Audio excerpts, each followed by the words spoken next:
and rags and all that. And then there's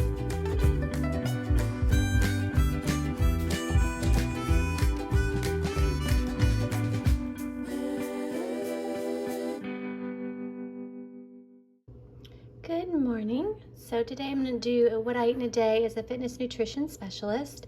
I'm not a doctor or a dietitian. Registered dietitians are definitely the cream of the crop as far as nutrition is concerned. But I do have a certification, and it gave me a lot of knowledge about what to eat to really nourish my body and give it what it needs. So that's what I'm going to show today, is what I eat for me to nourish my body and to have strength in the gym and repair my muscles and all of that. So this is my purple protein oatmeal. I always have either this or eggs with egg whites and some gluten-free toast. But I wanted some little mini blueberries, so I've got frozen blueberries I microwaved for 40 seconds, and then I add in some Bob's Red Mill gluten-free rolled oats. I like the rolled oats texture better. The quick oats are great though for pancakes or muffins or to put in a smoothie. And then I've got probably a tablespoon or two of some just raw walnut halves and pieces, and I've got a tablespoon, maybe over a tablespoon of just crunchy peanut butter. I like to have some good fats because I take my multi after my breakfast, and the good fats help me absorb vitamins A, D, E, and K. And then I've got unsweetened vanilla almond milk. I am lactose intolerant, have been since I was a kid. Took a while to figure that one out. That was not fun. Most people can't absorb lactose well anyways. Let's see what else is in here. Oh, ground flax seeds. Yes, for fiber. You definitely want your flax seeds to be ground, or chia seeds, but chia seeds are also fine if you soak them overnight. I think the bare minimum amount is maybe like 4 to 6 hours, but I just do mine overnight. I did finally get some chia seeds. They were on Amazon. Yeah, not sponsored, but they were like $4, whereas at Walmart near me they were like $10, but it might have been a bigger bag. I didn't look at the ounces or whatever, but pretty good size. And then I'm also doing some broccoli sprouts over here. You've probably seen it if you're anything about nutrition or health or wellness or longevity. Broccoli sprouts are really high in sulforaphane, or the compound that leads to that. Long story short, lots of studies show it can prevent cancers. It helps with your immune system and stuff. So this is the first day. You just basically pour them in there and put water in here like to there and let them soak overnight, then drain it. And I just had this little lid like this. You can get all this stuff on Amazon. Again, not sponsored. I'm a baby channel for right now, but then you just do this and you rinse it like 3 times a day, like breakfast, lunch, dinner, or if you can only do 2 times a day, fine. And then you just do it for about 4 to 5 days, and then they'll sprout, and you can store them in an airtight container in the produce drawer of your fridge, maybe like layer it with paper towels. And they're great on salads or on the side. You can just eat them with some sauerkraut. They should not be heated or cooked. They're supposed to be raw. And they have a broccoli, like a punch to them. They're kind of spicy, but anyways, that's just a little health tip there. It won't be like that this whole video, I promise. Sometimes people don't like that. They just want to see the food, but I just happened to start that again. So this is brekkie, and I will show you next what I'm gonna eat. What makes this protein, I almost forgot to say, is I add protein powder, vanilla pea protein powder. It's actually pea, rice, and quinoa blend. It's nothing fancy. It's just this kind. It's the only kind that I can find that actually I like the taste of, but it does have some, creamer and gums and things that may bother some people. So if you're super strict about that, you may not like it, but I can't have whey or casein. It really hurts my stomach. So that's why I have to do plant-based for this one, but I do eat meat, which you will see later on in the video. Okay, so before the gym I had some dried edamame, like sea salt, and then a wasabi one, probably like 1/4 of a cup. Sometimes I just do 2 plain rice cakes, or 3, but this time all I had on me was some edamame.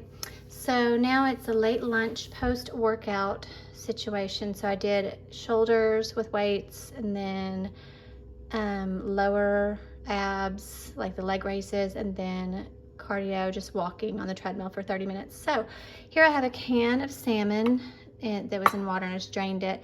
I did a tablespoon of mayo, some sriracha. I may add a little extra salt. I've got a gluten-free piece of toast that I'll add that onto. It won't all fit, but I'll try.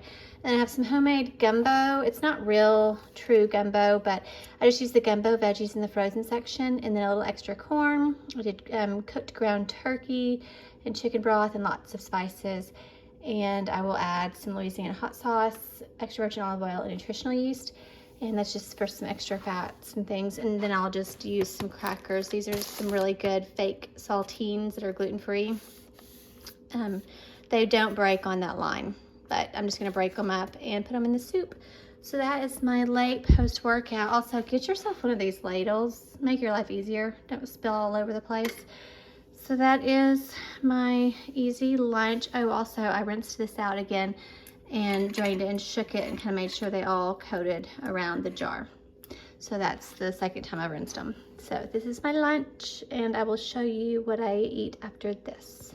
I almost forgot to say, if you like to eat your soup hot, like most people, and you want to eat that first, and then you want to get to the sandwich, then you could put the stuff on the side so the bread doesn't get soggy. I just do not like soggy bread unless I'm dipping it in the soup or something that's different, but I'm not doing that today, so that's a little tip. And in the canned salmon, you get a lot of omega-3s, which are great for inflammation, and most people don't get enough of them. If you don't like fish, you could always take a supplement, and of course, if you're vegan, you can do the kelp vegan one, but I think for your heart, it's recommended to get at least 500 milligrams of DHA. So that's the good for your heart one if you do a supplement instead of the food, which actually the food is the best way, but just another little tip.